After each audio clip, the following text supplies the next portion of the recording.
ప్రేమించితివే. అందరూ కలిసి ఎంతో ప్రేమించి నాకయ్యే తెంచి ప్రాణమునర్పించితివే. విలువైన రక్తం చిందించి నన్ను విమోచించితివే. విలువైన రక్తం చిందించి నన్ను విమోచించితివే.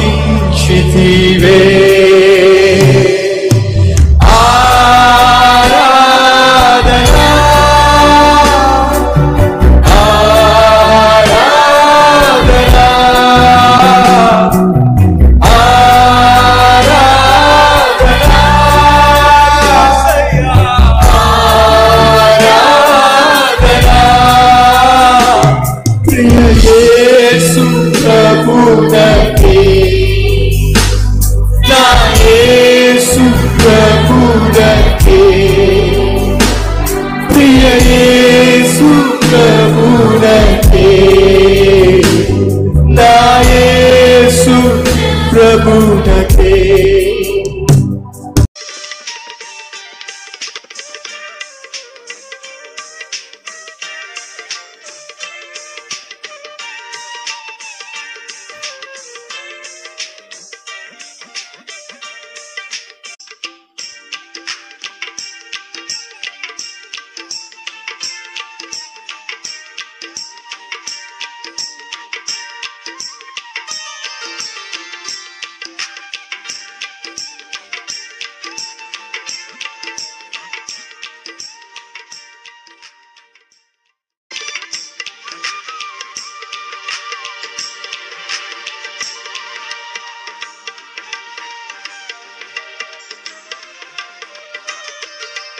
ఆదామును అవ్వను దేవుడు సృష్టించినప్పుడు వారిని ముందు సృష్టించలా, ప్రపంచం అంతటినీ సృష్టించి ఆకాశమును, నక్షత్రములను, సూర్యుణ్ణి, చంద్రుణ్ణి, ఈ భూమిని, అందున్నటువంటి సముద్రాన్ని, చేపల్ని, వృక్షాలని, మొక్కలను, పండ్లిచ్చే వృక్షాలను, జంతువులను అన్నీ సృష్టించిన తర్వాత, ఏదైనా తోటను సృష్టించిన తర్వాత చివరిగా ఎవరిని సృష్టించాడో తెలుసా అండి?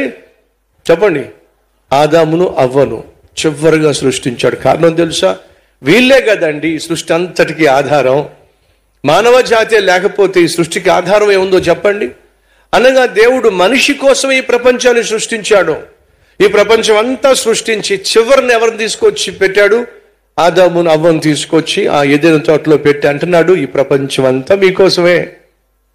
ఆ సూర్యుడు మీకోసం, ఆ చంద్రుడు మీకోసం, ఆ నక్షత్రాలు మీకోసం, ఆకాశం మీకోసం, భూమి మీకోసం. మీకు కావలసిన సమస్తాన్ని నేను మీ కాళ్ళ కిందే పెట్టా. దయచేసి గమనించండి. మీకు బట్టలు ఉన్నాయి కదా, మనం బట్టలు వేసుకున్నాం కదా, ఆ బట్టలు ఎక్కడి నుంచి వచ్చినాయి? భూమిలో నుంచో వచ్చినాయి. అమ్మ సహోదరులు, మీలో కొంతమంది బంగారం పెట్టుకున్నారు కదా, ఆ బంగారం ఎక్కడి నుంచి వచ్చింది? భూమిలో నుంచో వచ్చింది. మనకు కావలసినటువంటి ఆహారం ఎక్కడి నుంచి వస్తుంది? భూమిలో నుంచో వస్తుంది. ఈ రోజు నువ్వు బ్రతకడానికి కావలసిన సమస్తము ఎక్కడి నుంచి వస్తుంది? భూమిలో నుంచి వస్తుంది. ఇనుము ఎక్కడి నుంచి వచ్చింది? భూమిలో నుంచి వచ్చింది. ఇత్తడి ఎక్కడి నుంచి వచ్చింది? భూమిలో నుంచి వచ్చింది. బొగ్గు ఎక్కడి నుంచి వచ్చింది? భూమిలో నుంచి వచ్చింది. బంగారం ఎక్కడి నుంచి వచ్చింది? భూమిలో నుంచి వచ్చింది. వజ్రాలు ఎక్కడి నుంచి వచ్చినాయి? భూమిలో నుంచి వచ్చినాయి. సిల్వర్ ఎక్కడి నుంచి వచ్చింది? భూమిలో నుంచి వచ్చింది. నువ్వు ఏది కావాలో బ్రతకడానికి అదంతా కూడా దేవుడు ఏం చేశాడో తెలుసా? నీ కాళ్ళ కింద పెట్టాడు. ఆ కాళ్ళ కింద పెట్టి నేను పైన పెట్టి అనుభవించరా అని చెప్పంటే అఘోరించాడు. దేవుడు చెప్పింది ఒకటి, మనిషి చేసింది ఒకటి. అన్నీ తినుగానే ఆ ఒక్క పండు తినద్దంటే వీడు అన్ని తిన్న మానేసి ఆ ఒక్క పండు తినేశాడు. ఆజ్ఞ అతిక్రమము పాపం, పాపం వల్ల వచ్చి జీతము మరణము. చేతులారా మనిషి మరణాన్ని కొని తెచ్చుకున్నాడు. ఎందుకు మరణాన్ని కొని తెచ్చుకున్నాడు? దేవుడు చెప్పింది ఒకటి, మనిషి చేసింది ఒకటి. ఈ రోజు నీ జీవితంలో ఉన్న కష్టానికి, నష్టానికి, ఇరుకు, ఇబ్బందికి, వ్యాధికి, బాధకు ప్రధాన కారణం అయ్యా అమ్మ వినో, ఎక్కడో దారి తప్పావు, ఎక్కడో దేవునికి వ్యతిరేకంగా నువ్వు నిర్ణయాలు తీసుకున్నావు, ఎక్కడో దేవుని మీద నువ్వు తిరుగుబాటు చేశావు, ఎక్కడో నీ జీవితంలో కాలు తప్పావు, జారిపడ్డావు. ఫలితంగా ఈరోజు నీ జీవితం అస్తవ్యస్తంగా తయారైంది. అయినప్పటికీ దేవునికి దూరం అయిపోయి తప్పిపోయి నువ్వు గురి గమ్యం లేకుండా జీవిస్తూ ఉంటే దేవుడు నన్ను విడిచిపెట్టలేకపోయాడండి. కాబట్టి ఏం చేశాడు? నిన్ను వెతుక్కుంటూ ఈ లోకానికి వచ్చాడు. నువ్వు దారి తప్పిపోయినా, దేవునికి దూరం అయిపోయినా, నీ చావు నువ్వు చావు అని చెప్పి ఆయన అనలేకపోయాడు. కారణం ఏమిటంటే ఆయన నిన్ను మక్కువతో సృష్టించుకున్నాడు, తన స్వరూపమందు నిన్ను సృష్టించాడు.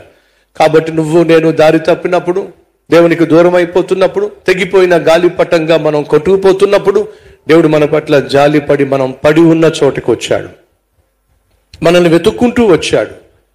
ఈరోజు ఒకవేళ క్రీస్తుకు అనగా యేసయ్యకు ఇంకా దొరకకుండా తప్పించుకుని తిరుగుతున్నట్లయితే ప్రియ సహోదరి సహోదరులో, దయచేసి ఈరోజు మీ జీవితాన్ని ప్రభువుకి అంకితం చేయండి.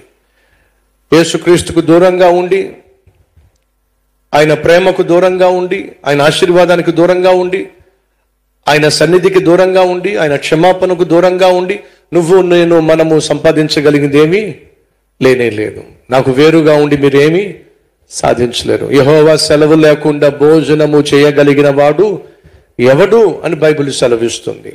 అనగా అర్థం చేసుకో సహోదరి సహోదరుడు, నీకేం కావాలో అదంతా కూడా దేవుడు ముందుగానే ఏర్పాటు చేసి పెట్టాడు. ముందుగానే సమస్తము సిద్ధపరిచినటువంటి అద్భుతమైనటువంటి దేవుడు.